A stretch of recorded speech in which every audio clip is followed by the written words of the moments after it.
Hello, good evening. Welcome to Business Live. Coming up, government advances moves towards issuing long-term bond to settle energy sector debts and appoints Fidelity Bank and Standard Chartered Bank as joint lead managers for the transaction.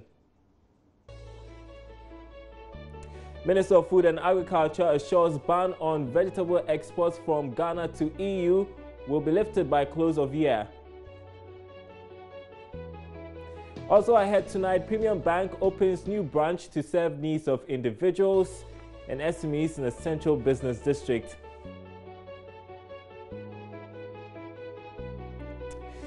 Thanks for being with us tonight. My name is Darryl Kwa. We've got the details of these stories and more coming up in this half hour of Business News.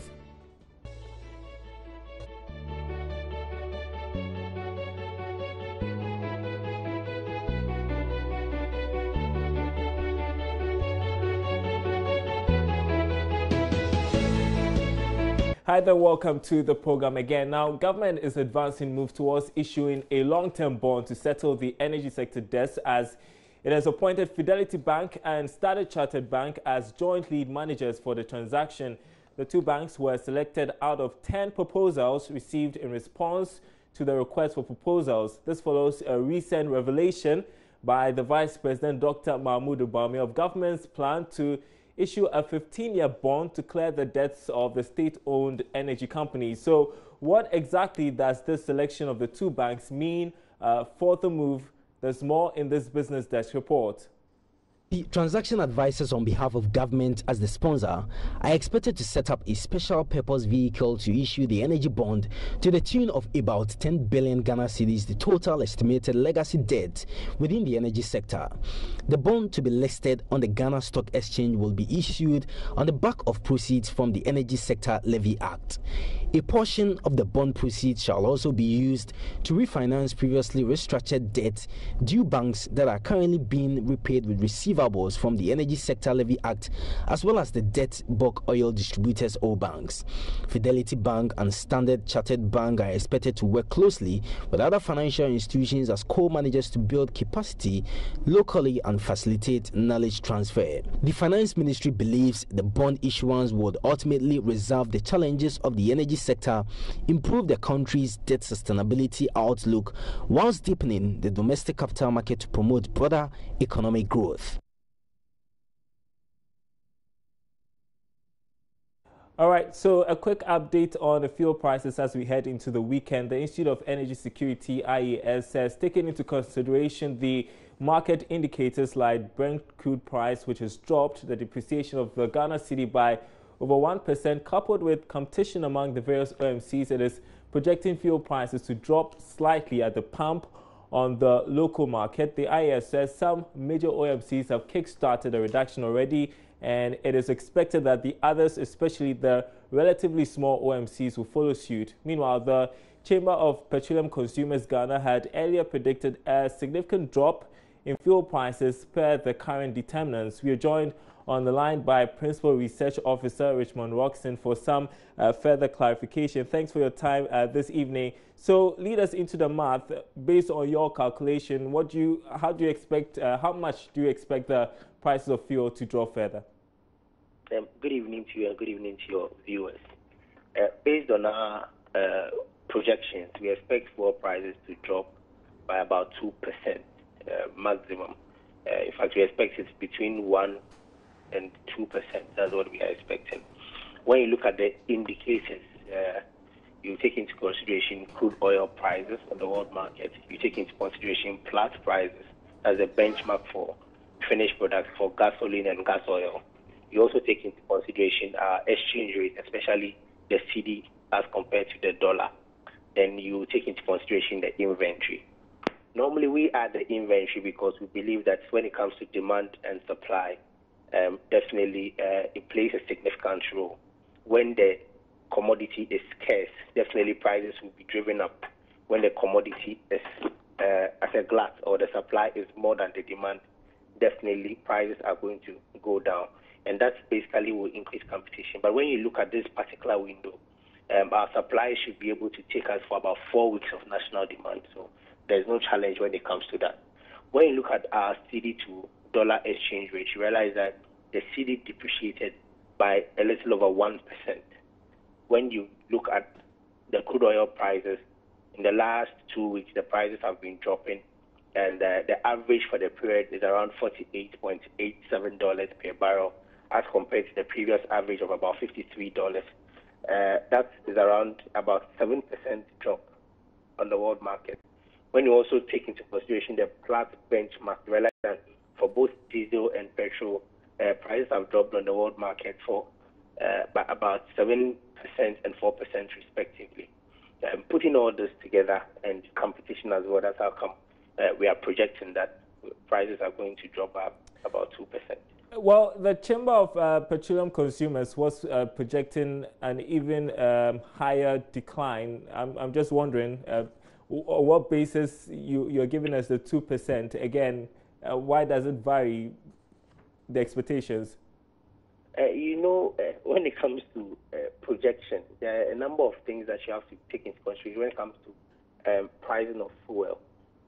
To just look at a particular window's own to say that because crude oil has fallen by 7%, you expect it to also be 7% for the local market will be misleading. Because although it's 7%, don't forget that these BDCs and OMCs and OTCs procured the commodity before the window. So, for instance, 2 weeks ago or maybe a month ago, you had a vessel coming in. But today, prices are $48, but you bought it at $53 per barrel. How do you just get up and say that, okay, cumulatively, we should just do it 7% as is happening on the world market? Aside that, you know that these OMCs and BDCs also, they take money from banks. There are a number of factors that you have to take into consideration, and not just the figure today. That because it's 7% today, you expect that it should drop by 7%. It doesn't work that way. Okay, just a quick one before you go. What's your projection for the next window? We can't do the next window because every window you have to take into consideration what is happening on the world market. As we speak, the non-OPEC members are producing more. OPEC decided that they were going to continue the production, the capping of production up to next year. But the non-oil producers are strong. They're also producing more. Realize that in U.S., shale producers are also producing more. That is how come it is limiting the effect of what we would have seen if OPEC alone was doing it. But because of that, supply is still moving up and prices are coming down. So in the next window, all things being equal, as it stands, we expect that prices will drop in the next window as well.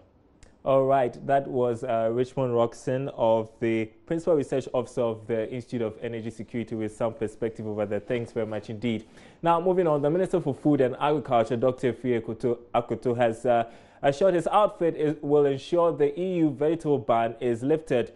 The European Union placed a ban on the importation of certain vegetables in 2015 for failing to meet international quality standards. Speaking to Joy Business at the Ghana Veg Expo, Dr. Efiri Akoto said he's hopeful the country will meet the set standards come September, when the EU team is scheduled to visit. The ban on fruits and vegetables was placed by the Food and Veterinary Office of the European Commission. This was attributed to the presence of harmful organisms in exported produce from Ghana. Originally up to December 2016, the ban was further extended to December 2017. In an interview at the sidelines of the closing ceremony of the Ghana Veg Expo, Agric Minister Dr. Efiri Akoto said he's hopeful the country will pass the required test this time round. The European Union has come up with certain conditions based on which the ban will be lifted. And they are very specific on the actions that we have to take. So we are making sure that these actions are taken. In addition to that, we are taking the opportunity of these actions to comply with the EU regulations, also to restructure our own internal arrangements to do with the plant protection and service stakeholders, which, as I said, we found to be very wanting in terms of the number of the personnel manning its activities at the ports of entry and also in the regions. But I'm very confident that with all the work that we've done so far, the collaboration of the stakeholders, and the stakeholders, we are talking about the freight forwarders, the airlines, the shipping lines, customs and others, that we are in a position, we are prepared now, ready to receive the delegation from the EU, the audit team coming in September, so that the ban can be lifted to enable business to go on. The award ceremony was held to reward outstanding vegetable companies as part of closing ceremony for the Ghana Veggie Expo. Award winners included Jokopan Limited, who took Best Product for Export Market, Eden Tree Limited for Best Business Innovation, AB Farms for Most Sustainable Business, and Kukobila Nasia Farms for Most Inclusive Business, among others. Some awardees called on government to address challenges in the industry. The immediate solution that I'm looking forward to is a solution to the energy cost. Energy is very high, and with the perishables, you need the cold chain. So that is actually costing us a lot. I don't know if we can explore solar, if we have access to solar, that will bring the cost of energy down, and just tap the energy of the sun. That would be so helpful. The production aspect is more problematic. We have to rely on irrigation systems. Of course, we are fortunate to be by the Nase River, but not all our farmers have the benefit of being by a river. So as much as we want to encourage other farmers to come into production, we have to support them water systems. Water systems also require energy to pump. And I would say the biggest problem we are facing is the cost of energy to pump the water.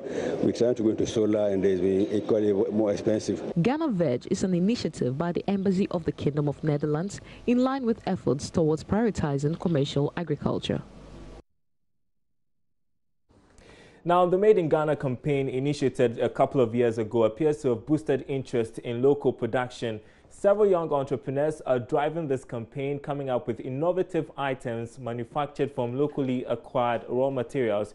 Two of such entrepreneurs, Jamie Salibi, founder of Sankofa Snack Foods, and Emmanuel Intim, owner of Daisy Palm Wine, have been speaking to Joy Business about the new wave blowing and the importance of quality if the Ghana Made in Ghana campaign is to succeed. Emmanuel, and I make palm wine. All right, and you? My name is Jamie, and I'm the manager of Sankofa Snack Foods. Tell me how you got into the business of food processing. I really drove towards that because my key interest is in food, but essentially what we were trying to do was to show that there is magic in our ingredients, our local ingredients that we work with here. And the first thing we worked with was plantain chips, and we're working to evolve that. Yes, and you process palm wine, and then you package it very nicely. In fact, a couple of months ago, I was wondering, why don't we have that in Ghana? Then I see this, and I get so surprised. What inspired this idea? It was exactly the same question that led to this. I mean, you say palm wine, you're talking about wine. So why don't we pick our palm wine, our local natural product, put it in a very good packaged bottle, and sell it the same way we sell our white wines and our red wines? So that's exactly what led to this innovation. Okay, so is one thing deciding to use our local ingredients to create something very unique, and it's another thing actually doing it. So, I mean, share with me your experiences trying to, make something in Ghana from our local ingredients. Well, that's a really challenging question, but it's a bunch of different factors. I think what really gave me the impetus to start this was figuring out the why. That was really the hardest part of it, because before you take a leap like that, you really need to know the reason why you're doing it. And there were a bunch of different factors, but the biggest one for me was really wanting to demonstrate, not just to the world, but to us right here at home, that there is greatness in our ingredients. And, as I looked at it, plantain chips seemed to be the most universal product to start with amongst all the snacks that I sort of listed out. And we began doing research on it. I started 2 years ago, moved back 9 months ago, thought I could do it in 3 months, but it's taken me 9 months to actually set it up. But, yeah. Okay. And what challenges do you face as a young entrepreneur trying to drive this Made in Ghana campaign? For me, I wouldn't really say there's been that many challenges because in the first place, this is sort of a renaissance. You're taking palm wine, which is an old traditional product that our parents and older family members used to enjoy. But it was almost getting extinct in our new generation because no one wanted to go to the village side and go and take in a calabash or a Voltic bottle. So with this, we're actually redefining it for the new generation and says, okay, this is newer packaging. This is better, healthier for you, and much better taste as well. So why don't you try it? Okay, because one of the issues has been with poor packaging, and that's one of the reasons, I mean, people cite for which Ghanaian products are not really patronized, and I see that young people are doing very well when it comes to packaging. How important is packaging really? Packaging is very, very important because that's basically how you present your product to the market. And currently in Ghana, I've currently noticed a wave of more people moving back from the diaspora. More people coming back from the US, from Europe, from wherever they used to study, and they are now used to high quality standards, higher presentation standards that they've been living with. So since they are used to that, you might as well present it to them in the same way that they are used to, because that is the only way you're going to make the sales. Well, those two entrepreneurs among several who will be showcasing their products at the Made in Ghana New Fair organized by the online marketplace for African goods, Chifa.com. The fair, which will take place on the 24th of June at the Impact Hub, is aimed at celebrating Ghanaian innovation and creativity. Let's move into the banking space because emerging brand in the banking industry, Premium Bank, has introduced new products and services to break grounds in the banking sector. The bank launched a new branch at Makola in Accra. Speaking to Joy Business at the opening ceremony, branch manager Jamila Sifa revealed that the bank's focus has remained on meeting the needs of small and medium enterprises. Of the new Makola branch of the Premium Bank will offer small and medium-scale enterprises of the Central Business District of Accra an opportunity to do business. Branch manager Jamila Sifa tells Joy Business the new branch will see to making SMEs in Accra competitive through the provision of competitive lending rates. Premium Bank is actually a bank for SME. We are looking at doing SME business, the totality. Any need you have about SME, we are there for you. And so as Makola branch, as Makola is the SME hub, is in Accra Central. This is the business center of the city. And so it's best that we are located here at Makola. And as you can see, our branch is near to all the businesses you can have in Accra. So that's why we are here. We are looking at doing SME business. And so we have a help station desk that has the right and ability and responsibility to take care of SME needs. Jamila Sifa revealed that Premium Bank will be considering taking up to 20% of the market share before the end of 2017. We are looking at having a share of at least 10 to 20% of the market share from now, because it's just 6 months to the end of the year. Then from next year, we increase our share. And so that's what we are looking at. The new branch is located on the ground floor of the Methodist Bookshop building in Accra. Premium Bank also has 2 other branches in Accra and Takoradi. In other news tonight, the Executive Director of the Chamber of Commerce and Industry, France Ghana, that's Delphine Adnot-Owusu, says the Chamber will focus on the tourism potential in Ghana this year. The Chamber, together with the French Embassy, is working to drive investment into the sector due to the potential Ghana's tourism industry holds. Now, France is one of the major trading and development partners of the EU.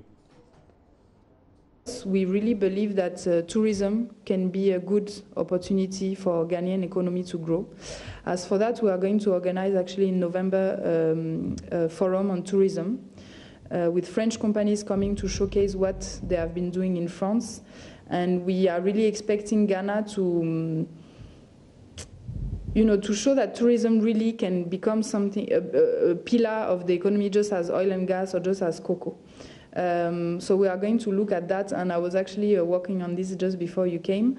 And we know, for example, in the tourism sector, there's a lot of need in the training as a whole. So this is also something we will look at. So really, depending on the sector, there's different things to do. So for us, this year, I know we will focus a lot on tourism with this conference, with this huge conference. But, I mean, there's still a lot to do, which is good. I mean, we still have a way to grow, so it's nice. Now, for the past 6 months, Joy Business's Executive Lounge has featured informative personalities to share their stories, successes, failures, and views on topical issues in the various industries. As Season 2 comes to an end, we bring you excerpts of 5 of the best interviews in Season 2 of the Executive Lounge. Featuring this week is Senior Director of Government Relations at Newmont Ghana, Amabewa, who called on government to find an alternative means of clamping down on the menace of galamsey. There's a differentiation between small-scale or artisanal mining and illegal mining. There are small-scale miners, like let's say an Amabewa enterprise. I register with the Minerals Commission. I have a license from the EP. I have a small parcel of land. But I can also prospect and mine responsibly. But these illegal miners are digging, in some of our areas, you go into some of the communities and people's homes, right in the compound. You know how they have these compound houses where you have a common compound. Right in the compound, there's a little shelter.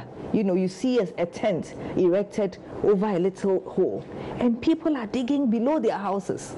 I think it's important to differentiate between small-scale and artisanal mining, which is done the right way, which is done the responsible and sustainable way, versus illegal mining, where unethical people are coming in and just digging up the earth, extracting whatever they can from in an irresponsible way, using banned chemicals, poisonous and damaging chemicals, and then leaving the environment after they are done to move on to another spot and repeat that same atrocity. On his part, CEO of Stanbic Bank Ghana, Alhassan Andani, said looking at the evolving trends of technology in the financial sector, in the next 10 to 15 years, physical structures may no more be needed. I think at the rate at which we are going, my sense is that in the next 10, 15 years, if you told somebody you are going to a bank, he might ask, where is that? He might ask, what are you going to do there? We're evolving so quickly that literally everything that we're supposed to be doing in a banking hall will now be in the palm of our clients. That's our objective.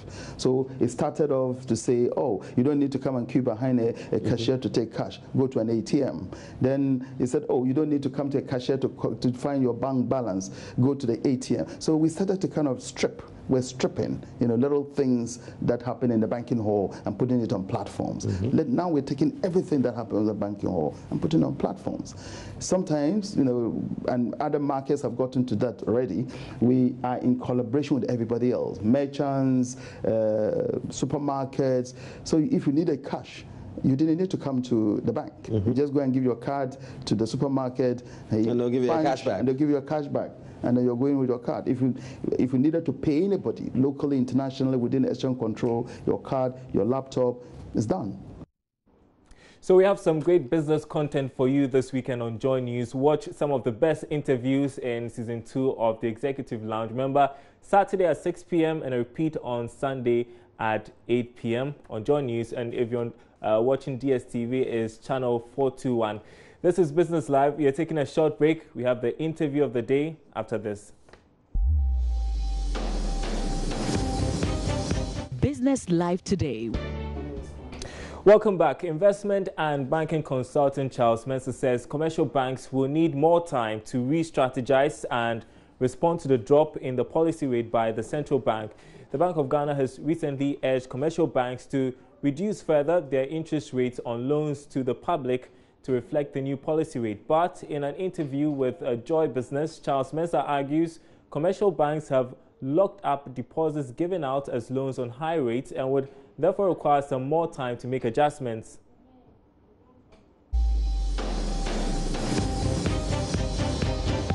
Interview of the day. BOG reduces the policy rate like we are experiencing now.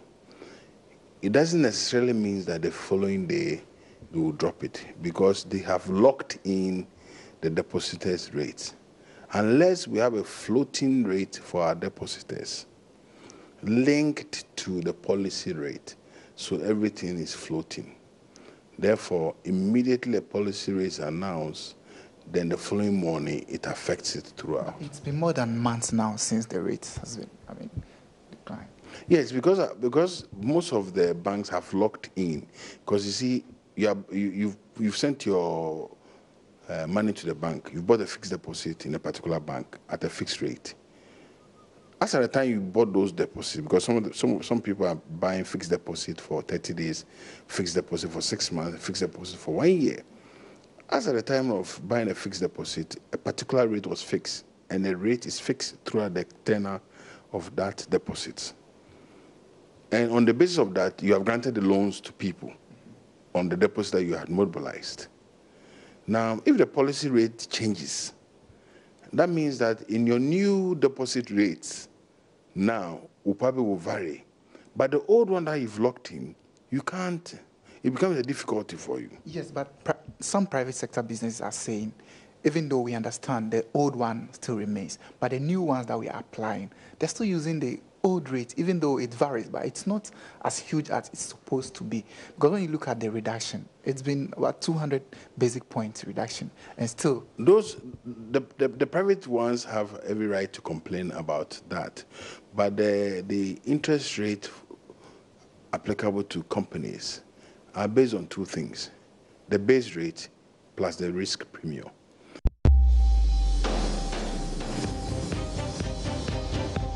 Interview of the day. And that's our program this week. My name is Darryl Kwao. Do enjoy your weekend.